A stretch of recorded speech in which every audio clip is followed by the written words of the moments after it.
Back in Harrisburg, Pennsylvania so soon? We just left. We were there a few days ago.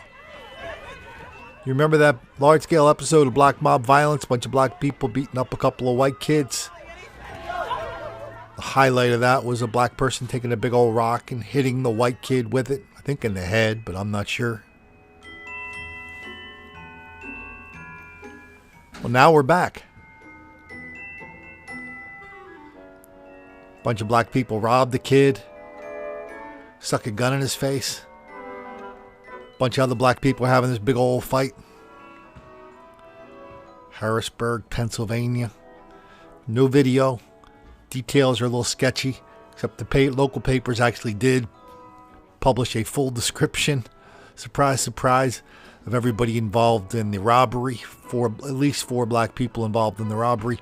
And also a fight, large fight.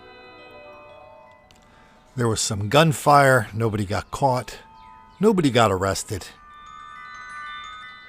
TV and radio might have had a difficult time figuring out what was going on in Harrisburg, but the people who commented on the stories did not. They left a couple of hundred comments. Probably half of them were of the stripe of, oh yeah, here's my story at that mall. Here's my story in Harrisburg with black mob violence and black on white crime in Harrisburg at that mall, or in Harrisburg at that carnival.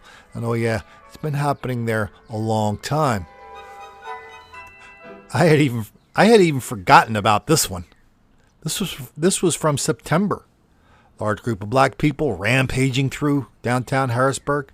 Stop off at a little convenience store for a little bit of fun. Loot it. I think they beat up the clerks. Then they left and all. They rampaged through downtown, destroying, keying cars and destroying property. This mall has a movie theater where people in the comment section say, well, I won't go there unless it's a quote-unquote smart movie, and unless I go to the movies before 1 o'clock in the afternoon. Otherwise, there's too much noise, there's too much commotion, there's too much mayhem. There's too many black people ruining the movie for me.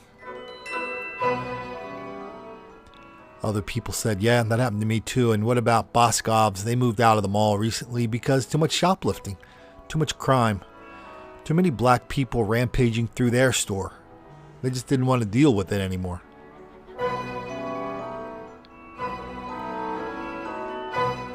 This is what malls look like when they're dying. There's crime, disorder, mayhem, chaos, tension, the threats of violence. This is a dead mall walking. That's what this place is.